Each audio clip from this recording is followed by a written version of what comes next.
You're about to learn how a snowboarding accident changed my life and how I overcame that using the S.T.E.P system.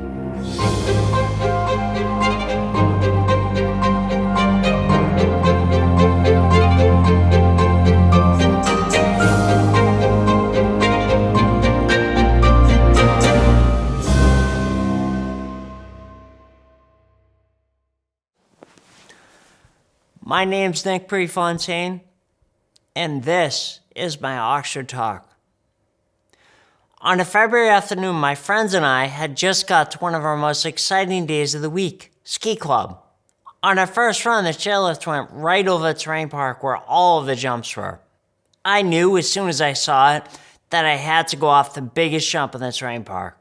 There wasn't even a moment of thinking, should I do it or maybe I shouldn't? I knew that was what I was doing. I buckled into my snowboard, took a breath of that crisp winter air, and confidently charged towards that jump with all my speed. Going up to the jump, I caught the edge of my snowboard, and that's the last thing that I remember. Due to the severity of my injury, they wanted to bring a helicopter to the mountain to rush me to the hospital. They couldn't because it was too windy, so they sent in an ambulance. Out of the 6 paramedics, there was only one who could intubate right on the spot, and I needed that to be able to breathe. He was one of the paramedics that showed up to the mountain that day. My goggles were the only protection that my head had. They told me that with each subsequent hit, after the initial impact, my goggles mysteriously moved to cushion each blow as I rolled down the mountain. The school had to get in touch with my parents and have them meet me at the hospital. When they got to the hospital, they were shocked.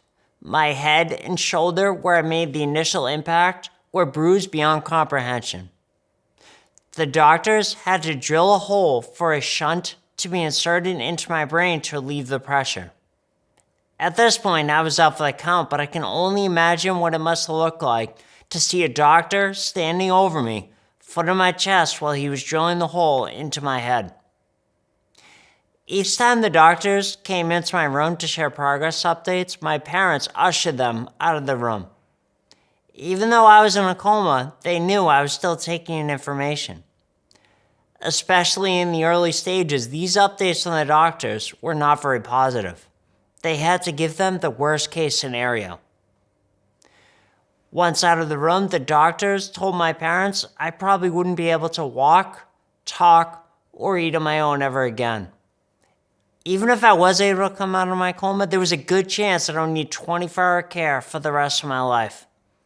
They didn't accept this, like so many patients do, as a death sentence. They took the information, thanked the doctors, and allowed me to treat it like any other situation.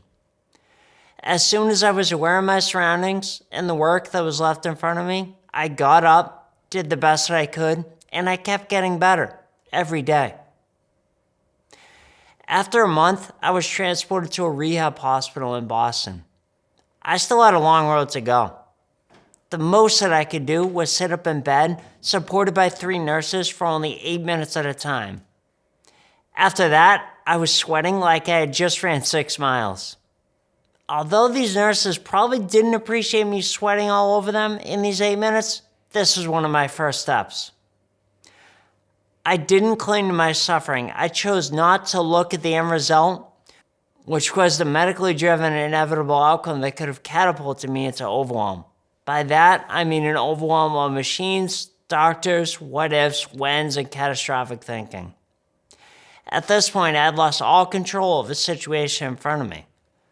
Much like we can't control the hand that we're dealt.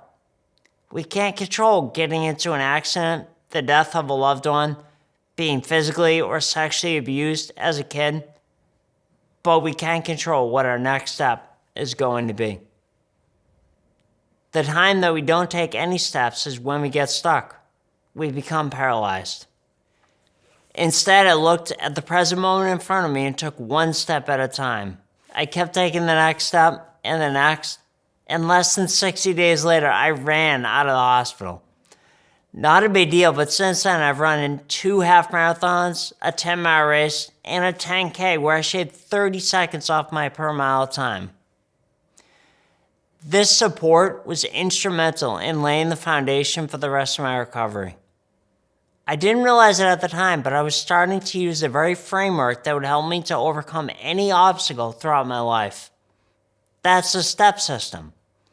S.T.E.P is an acronym that I unknowingly use. Let's start with the S, which stands for support. Support. Make sure that you have the support of your family and friends. This frees up so much of your mental energy to focus on accomplishing your objective. It might sound overly simplistic, but this very act of getting everyone on board at the start can save you hours of actual time and frustration in the future. At first, when I was in the ICU, the only people who could see me was my family.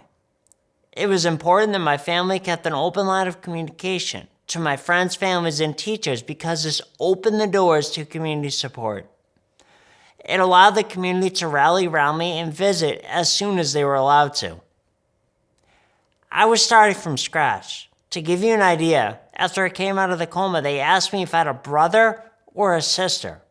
Brother, I said. I didn't have one then, and I still don't have a brother. I have a younger sister that I'd apparently forgotten after the accident. Try as I might, I was never able to convince my parents to bring me that brother that I imagined. They were done after 2, they said. No more. Part of what helped me run out of the hospital was the support that I had from my family. For 85 days, I always had someone with me. My mom would be with me every day and would be the one going to all my appointments with me. Then my dad would come in and spend nights with me. When I was in the hospital, I saw there were so many kids who didn't have the support that I had. They didn't have an advocate with them at all times, so they could easily fall into being a victim of circumstance. Without a consistent diet of positive reinforcement in our lives, our minds can easily fall into playing the victim. It's human nature. The next letter in the S.T.E.P system, T, stands for trust. Trust that the next step will make itself available to you once you take your first step. This also starts by trusting yourself. Trust that there is a reason that you have this desire or calling inside of you. Follow it. The most important element of trust is having blind faith. In the hospital, I took everyone at their word. If the therapist told me to do something, I would do it without questioning, is this really going to work, or shouldn't we do it another way? Then I started to become addicted to the progress that I was making and asked for more. What else can I do that will fast forward me toward our common goal? Next, we're going to be diving into E of the S.T.E.P system, which stands for energy. Energy. Maintaining your energy allows your body's natural ability to heal itself. We are all born with an innate knowing inside us that keeps us healthy. Medication has the potential to get in the way of that. You can invest in and commit to your energy with these types of therapies: Qigong, meditation, massage therapy, acupuncture, or other natural treatments, exercise, and recovery. Focusing on your energy is something that is within your complete control. Just like the final letter of the S.T.E.P system, P, for persistence. Without persistence, all of the progress that you made up until this point will be fleeting. Persistence. Once you've taken your first step, keep getting up every day and taking your next step, no matter how small. By continuing to move forward every day, you are building an unstoppable momentum. I would start my day by having my occupational therapist teach me how to shower again. Then I would get dressed and have breakfast. Next, I would have physical, occupational, and speech therapy, after which we broke for lunch. It was at one of these lunches when a moment of doubt crept in. I was in a wheelchair looking over my situation. I couldn't figure it out, and turned to my mom. Am I ever going to be able to walk again? She didn't even hesitate. Of course you are. That's the whole reason we're here, so you can get everything back and we can go home. S.T.E.P. She gave me the confidence to keep going forward even when I didn't have it. I kept getting up every day no matter what. S.T.E.P. This allowed me to keep moving forward and closer to my goal. I continue to use this simple strategy to this day.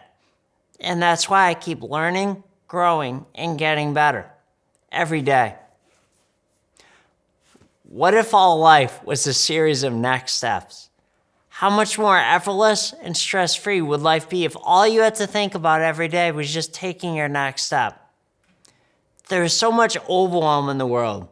This crisis fatigue can cause feelings of exhaustion, anger, despondency, fear, and even send us into analysis paralysis, preventing us from moving forward and into a life beyond our wildest dreams. Think about where you are stuck, challenged, or in crisis, and how you can take action today with one step. Whatever it is that you're going through, what's the first step that you can do to change it? And the next? And the next? You get the idea. Once you take your first step, there will always be a next step.